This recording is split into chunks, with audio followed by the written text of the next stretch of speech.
The cardboard box sat on the folding table between a chipped lamp and a stack of mismatched plates.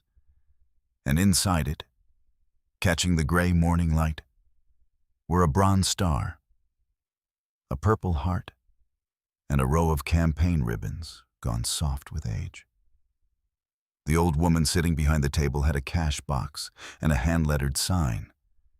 Estate sale, everything must go. And she would not look directly at the box of medals, the way a person won't look at something that's costing them more than money. A man slowed his truck at the end of the driveway. Beside him, his German shepherd came up off the seat, ears forward, eyes fixed on the old woman's trembling hands. The man did not get out right away. He had learned a long time ago that the first thing you do is watch. Before we continue, tell us where you're watching from in the comments below. If this story moves you, please subscribe and stay until the very end. What you're about to hear will restore your faith in the people who are still out there, quietly paying attention. Let's see how far this journey takes us together. His name was Ethan Cole, and he was 42 years old, built broad through the shoulders and chest the way men stay built when discipline has long outlived the reason for it. His dark hair had gone gray at the temples, cropped close out of habit. A thin white scar traced along his left eyebrow, the kind of mark a man stops explaining after the 10th time someone asks. But it was the eyes people noticed and then looked away from. Cold gray, restless. The eyes of someone who never truly stopped scanning rooms, exits, and the hands of strangers without asking permission. And then, having measured, let you be. He moved through the world with the permanent stillness of a man who had nothing left to prove. Not aggression, its opposite. He was not unfriendly by nature. Life had simply sanded down the parts of him that used to speak first. He watched more than he talked, and when he finally did move, he moved all at once, the way still water becomes a flood. Helmand had taken friends. The years after had taken the illusion that peace meant quiet. Now Ethan lived in the narrow space between discipline and distance, in a quiet corner of southern Colorado where nobody knew his name, which was exactly how he'd wanted it. Ethan had served 14 years in the Navy, the last 9 as a SEAL with 3 deployments, 2 to Helmand Province and 1 to Kandahar he didn't talk about. He'd left after a firefight in a mountain village, killed 2 men from his element, and put enough metal in his shoulder that the surgeon spent 6 hours deciding what to leave. The discharge had come with a folded flag for another man's mother and a stiffness that woke him on cold mornings. He had carried more men than he could comfortably count. And he had come home to a country that thanked him in airports and forgot him on every road in between. What he carried was simple and heavy. He had spent 14 years standing between people who couldn't protect themselves and whatever wanted to hurt them. And then the Navy had told him he was finished.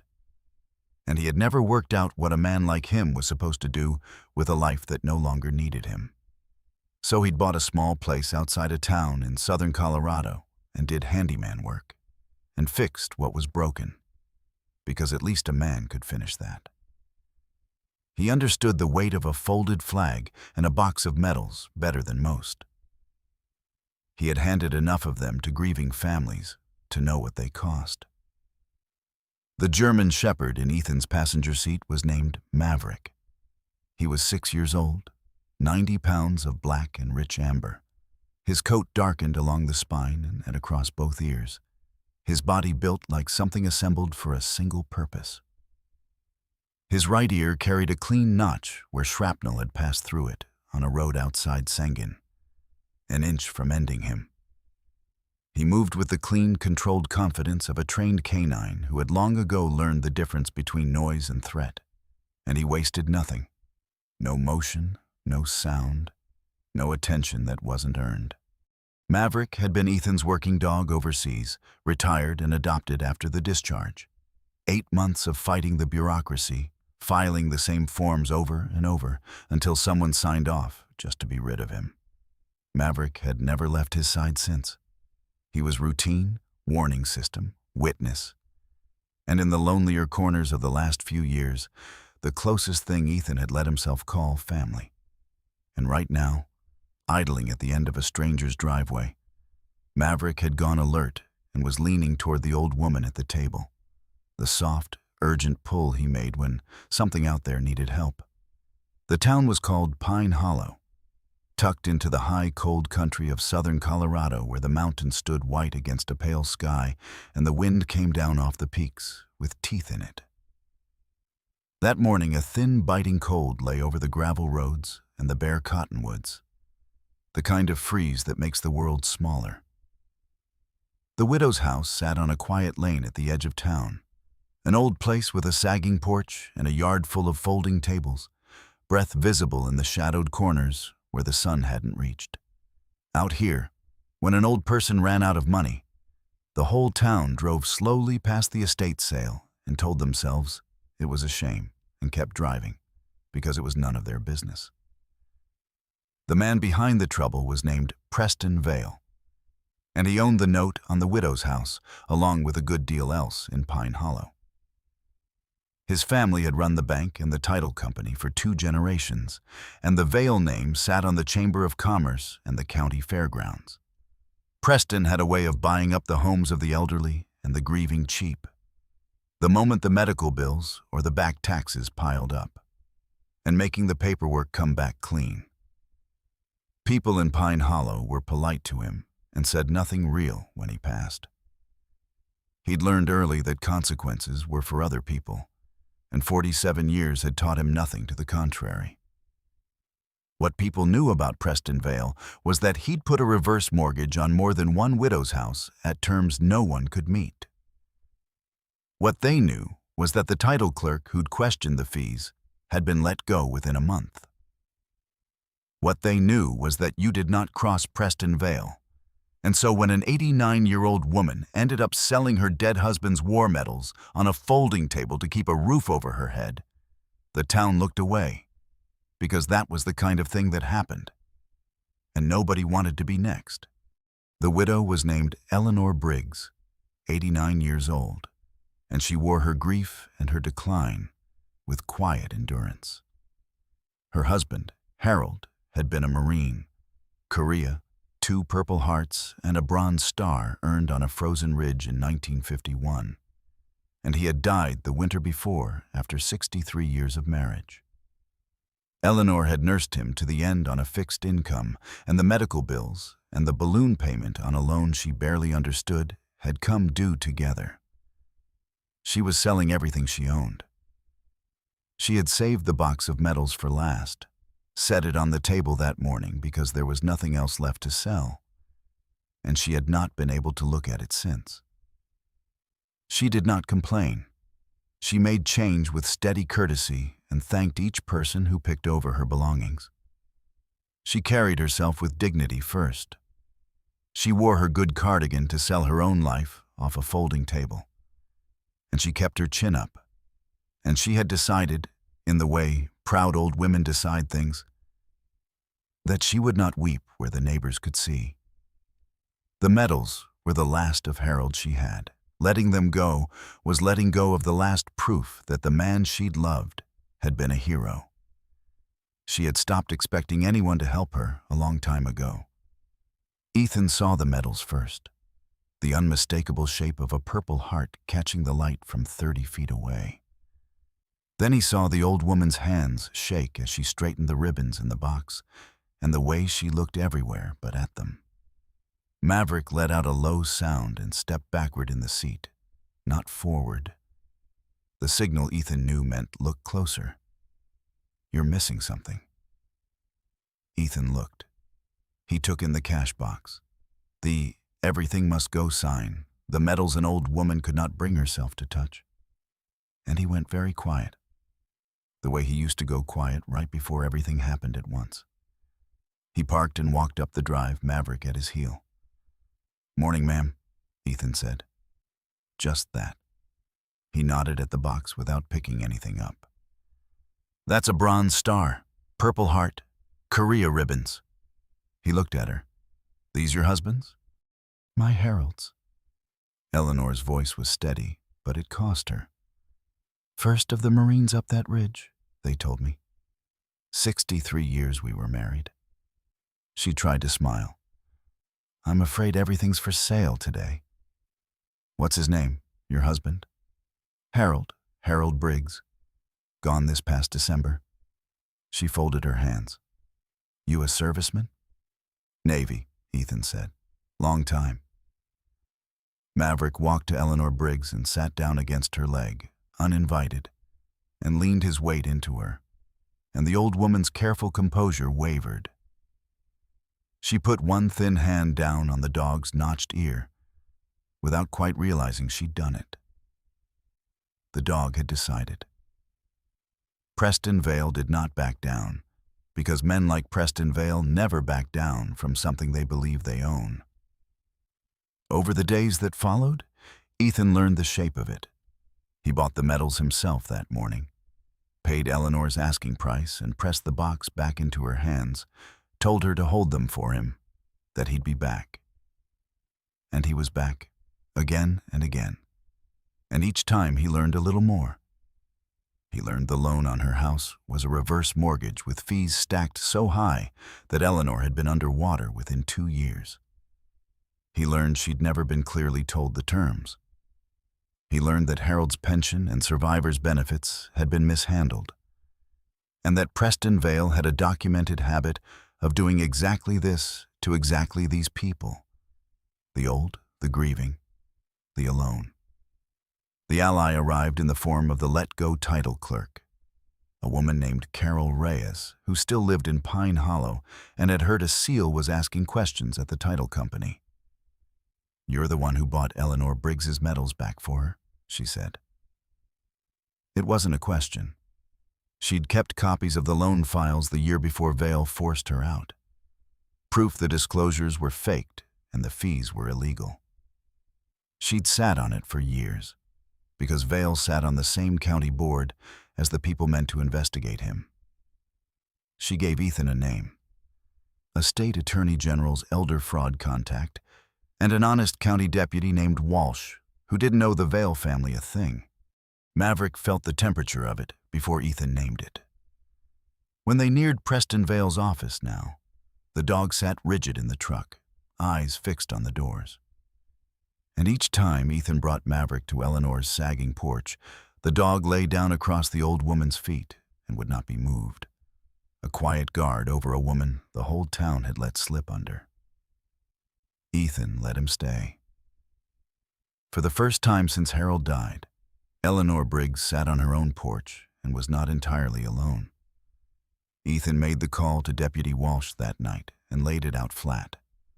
The predatory reverse mortgage, the fake disclosures, the illegal fees, the pattern of it against the elderly and the grieving. He didn't raise his voice.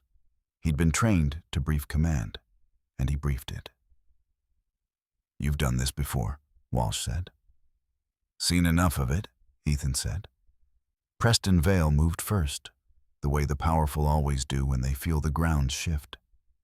He accelerated the foreclosure on Eleanor's house and posted a notice giving her 72 hours to vacate, citing the estate sale itself as proof she'd abandoned the property's upkeep.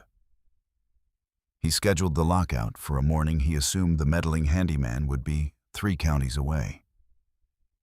He had not counted on an old woman with a stubborn streak and a man who checked on her every single day. Eleanor stood on her own porch holding the 72-hour notice and understood with the terrible clarity such people have that the house she'd shared with Harold for 63 years was being taken from under her, and that no one was coming. She did not weep. She set the notice down on the table where the medals had been, and she sat in Harold's old chair on the porch and folded her hands, because the only thing left to do was the thing her generation had always done: endure it with dignity. Then Ethan's truck came up the lane, a full day before Preston Vale had counted on him, because 14 years of habit and 1 sleepless night had told a man named Ethan Cole to be at that house before the wrong thing happened. The confrontation came the next morning, when Preston Vale arrived with a locksmith and a county process server to put Eleanor Briggs out of her home and found a German shepherd already on the porch. Maverick crossed the boards in a dead silent line and lay down flat across the threshold of Eleanor's front door, between the old woman and the men. 90 pounds of decision, hackles up in a ridge down his spine, amber eyes fixed on Preston Vale with the steady, terrible patience of an animal that had worked checkpoints in a war and knew exactly what a bad man looked like. He did not bark. He did not lunge. He simply would not let them pass. The lane had gone quiet. Not silent, quiet, the kind of unnatural drop in sound that trained people notice immediately. Ethan came around the corner of the porch, slow, and nobody moved. "Step back off her porch," Ethan said. Vale turned, his face already rearranging into outrage. "This is a lawful foreclosure. That woman has been served, and you are interfering with a court process with a dangerous animal. I'll have you arrested and that dog destroyed. Do you have any idea who I am in this county?" "Senior Chief Petty Officer Ethan Cole," Ethan said. "United States Navy, 14 years, 3 deployments. 9 of those years I had exactly the one job, standing between people who couldn't protect themselves and the men who wanted to hurt them." He stopped a few feet away. "So no, I don't much care who you are in this county. But I'll tell you who built the ridge her husband bled on. A Marine named Harold Briggs. 2 Purple Hearts. And you ran his widow out of her home and made her sell his medals off a card table to pay your fees. You're trespassing. Deputy Walsh is 20 minutes out with an elder fraud investigator from the State Attorney General's office," Ethan said in the same flat, unhurried voice. "They've got the loan file. They've got the disclosures you faked and the fees that aren't legal in this state. They've got the title clerk you fired for catching it the first time. This foreclosure is built on fraud, and so were the last several." He let it settle into the cold morning air. "You get one chance to do the right thing. Step back off her porch." Vale's voice climbed. "You can't prove a thing. My family built this county. I'll have your truck, your name, and that mutt put down by the end of the—" "This isn't over," Vale tried, but the words came out smaller than the ones before them. It was over. He just hadn't caught up to it yet. The county vehicles came up the lane in a line, headlights cutting the gray morning, and Deputy Walsh got out unhurried with 2 others, and the look on his face was the look of a man who'd been waiting a long time for a legal reason. The elder fraud investigator went straight to Eleanor and crouched beside Harold's old chair and took her hand. The deputy read Preston Vale his rights on the widow's own front walk, in front of the locksmith, the process server, and Carol Reyes, who had come to watch, and the neighbors who'd driven slowly past for weeks, now stopped their cars and got out and stood at the edge of the lane, seeing every second of it. A woman near the gate covered her mouth with her hand. Nobody spoke for a long time after that. Ethan didn't watch the arrest. He'd stepped up onto the porch beside Eleanor, where she sat in Harold's chair with one hand resting in the thick fur of Maverick's neck.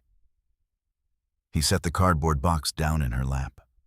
The bronze star, the 2 Purple Hearts, the Korea ribbons, every piece of it. "These were never yours to sell, ma'am," he said quietly. "And this was never theirs to take." Eleanor looked down at the medals, and the composure she'd held through a funeral and a foreclosure and a card table sale of her whole life finally broke, gently, the way ice breaks in spring. "I thought I'd lost the last of him," she said. "No, ma'am," Ethan said. "He's still right here. So are you." 8 months later, the late summer sun came down warm and golden over the old house on the quiet lane in Pine Hollow. Its porch repaired and repainted, Harold's chair still in its place by the door. Carol Reyes sat on the steps with iced tea, and Ethan sat beside her with a cup of coffee. His bad shoulders stretched out long, and neither of them said much, because they didn't need to.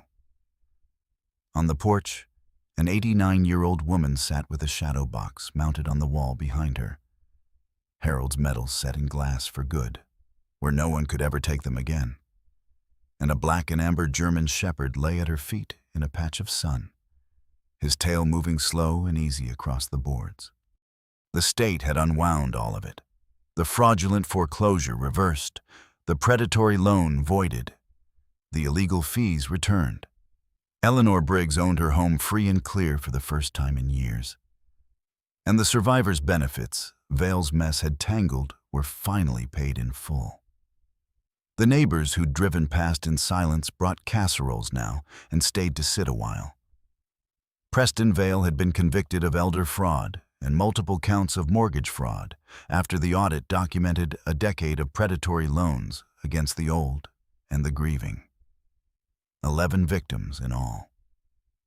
He'd been sentenced to 12 years and full restitution, and the Vale name had come quietly off the Chamber of Commerce wall that spring. The other families he'd ruined were getting their day in court too. The town, people said, breathed easier once no one had a reason to be afraid. Ethan still did handyman work around Pine Hollow. The metal in his shoulder still woke him on cold mornings. But on the first Saturday of every month, he drove out to the old house on the quiet lane, and an old woman waved from Harold's chair and a dog lifted his head and thumped his tail. And a man who had spent years not knowing what he was for found he had finally, quietly, worked it out. Maverick walked up onto that porch like he belonged there, lying down at Eleanor's feet of his own accord, his tail never quite stopping the whole visit. Peace had arrived. The story was over. Sometimes miracles don't arrive as thunder from the sky. Sometimes they slow down at the end of a driveway because a dog leaned toward an old woman's trembling hands, and a man chose not to keep driving. The world isn't saved by superheroes. It's saved by ordinary people who notice the ones everyone else has decided not to see, and by animals who carry a loyalty that human language has never been quite able to hold. God does not always give us back the ones we've lost, but sometimes he lets the honor they earned be defended by a stranger, and sometimes he sends that stranger on 4 legs first. Eleanor Briggs sold her husband's medals off a folding table because she believed she had no one left and no other choice. She was almost right. The miracle wasn't that someone wealthy swept in and fixed it. It was that one man understood what a box of medals truly costs, and that a dog knew, before anyone said a word, which trembling hands in this world need guarding. If this story touched your heart, share it with someone who needs to be reminded that honor and kindness still find people mamas, even in the coldest places. Leave a comment and tell us where you're watching from. And tell us, have you ever had to let go of the last piece of someone you loved or watched a stranger restore what should never have been taken? Your story may be the one that reminds another person to slow down and look closer. And if you believe in stories of service, loyalty, and the quiet courage of ordinary people, please subscribe to the channel so you never miss the next one. May God bless you, protect your family, bring peace to your home, and watch over every widow on a quiet lane, and every medal earned by those who gave everything and asked for nothing.